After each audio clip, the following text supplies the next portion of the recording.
All right, listen. I know there's this whole thing about, unicorn blood and powers can, reverse illnesses and sicknesses and keep you healthy and young. I get all that. But why go through all that trouble when you could just rub a banana peel on your face?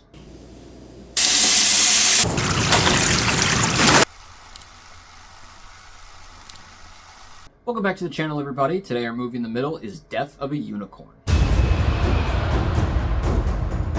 Death of a Unicorn is another A24 fantasy following a father and daughter after they hit a mysterious creature and the rich family they work for who wants to harvest it.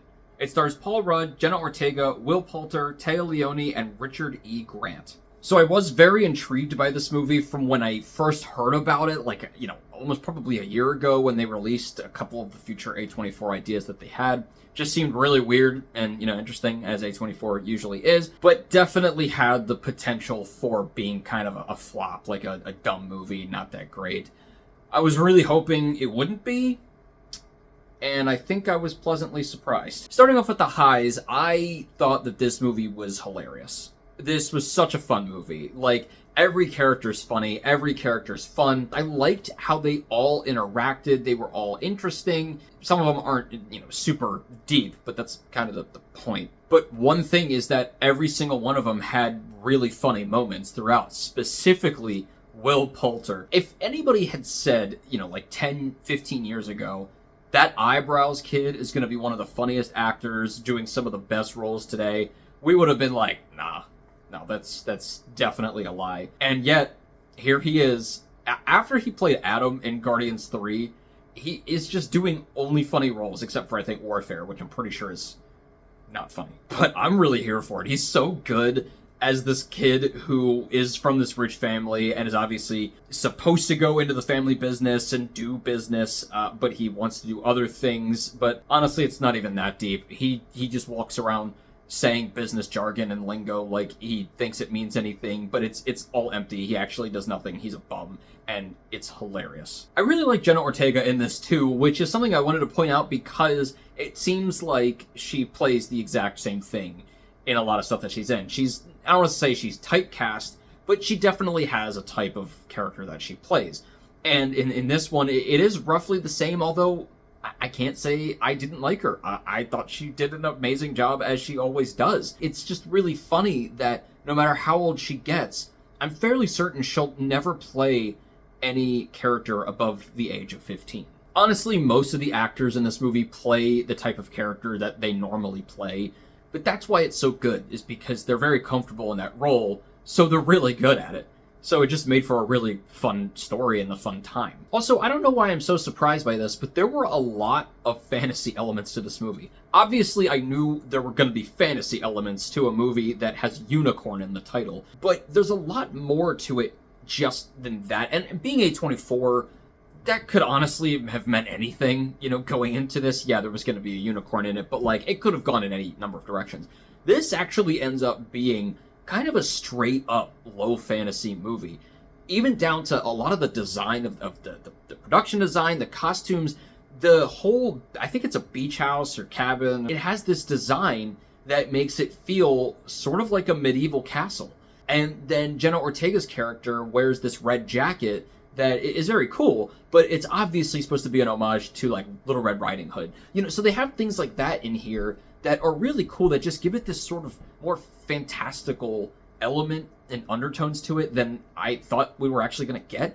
Plus, it was really cool because obviously we have the unicorns, but all of the lore that goes into that I thought was very cool as well. A lot of this research that they do into it and the lore behind unicorns and everything. And also, with that subplot of them doing all this research comes up this tapestry of unicorns. You can very much tell who is one of the biggest Harry Potter freaks if they see that and their first thought is, yeah, that's from Half-Blood Prince. You didn't know that, did you? It's because I have no life. And obviously, the stuff with the unicorns is very cool. The design of the unicorns was great because they actually were way more terrifying. I mean, obviously at points they're very beautiful as well, but they're way more terrifying in some instances. And it's funny because instead of making them look really realistic, like horses with a horn, they kind of look a little bit cartoonish in some ways, but just a little bit to give them that little bit more of a unique quality. And I would have thought that maybe that would have been stupid, but it actually worked pretty well for me. And there's another element as the movie goes on that happens to them, that I won't spoil, but it's also a really nice little touch to the design of the unicorn as well. There's also a couple really cool concepts that they do with the unicorns, some angles that they go with on how to utilize, I guess, the parts of a unicorn. That's all I'm gonna say. But it was very interesting. What honestly was even cooler was the action scenes and the chase scenes with the unicorns, because yeah, it's like they're being hunted by unicorns, but I didn't really think of that as being like a straight up horror movie. But in a lot of cases, it kind of is. It actually ends up being a lot of horror in this movie when they're being chased down. And actually, a lot of it ends up being, I want to say, a stylistic homage to Jurassic Park. Like, there's a lot of scenes in this movie that are very much, not ripped off of, but very much like, they had that on their mood board for sure. Like, if Jenna Ortega had run into the kitchen and hid behind a counter, and the unicorn came up and just started pounding its hoof as it was thinking, I honestly wouldn't have even been surprised. And so, of course, along with these scenes, there's actually more gore in here than I would have expected. There's a good amount of that. It gets kind of crazy at times. For my middles, this one's a really small nitpick. There were a couple times where the CGI for the unicorns wasn't the best. It was like a little bit underdone, I'd say. But it's very few moments, and a lot of times it's in the dark, so it's kind of hard to tell anyway. The other one is actually kind of a middle, or maybe the high that I had for Mickey 17. It's kind of the same thing here, where there's a lot of satire here, and it's very on the nose about, like, rich people and how they act and, exploiting other people and all of that basic stuff. For me, I think that it worked better in Mickey 17 because it was supposed to be so over the top and goofy. In this one, it's not as over the top, but it's definitely, like, very in your face about it with the characters. And here they're kind of more, like, actual people. They're actual characters in this one. So it's not like Mickey 17, where it's literally just supposed to be like a caricature. In this one, they are sort of characters, and actually, I liked all three of them. I think that's a good sign that, like, they were very frustrating, and yet I found them very entertaining. For some people, it might be a little bit too much, like, okay, yeah, we get it. But, I don't know. Again, like I said in the Mickey 17 review, that's just sometimes how these people act. It's not our fault, if we're putting it in a movie. My only low, if I really could think of one, is that I kind of wish Paul Rudd's character did a little bit more throughout the movie. He's kind of passive for a lot of it because it's kind of what his character is for most of the movie.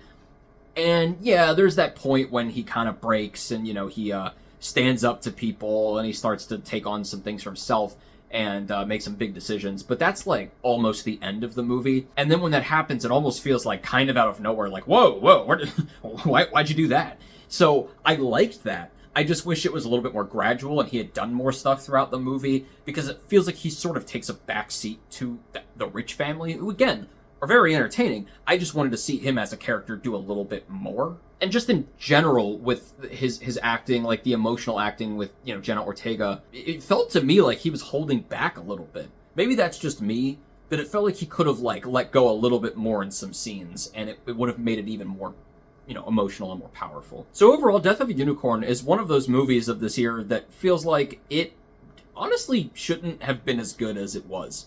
Like, I actually enjoyed it a lot.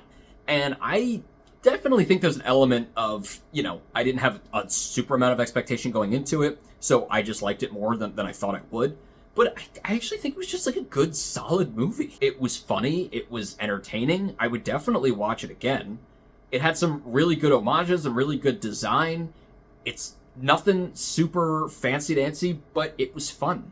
It was just like a good story, and I had a good time with it. And I think that if you are a fan of Jurassic Park and any of the new Jurassic Worlds, and or Abigail and its like setting, its tone, the gore that comes out of it, but like the sort of funny lightheartedness of it, I think you're really going to like this movie. I'm going to give Death of a Unicorn a 3.5 out of 4.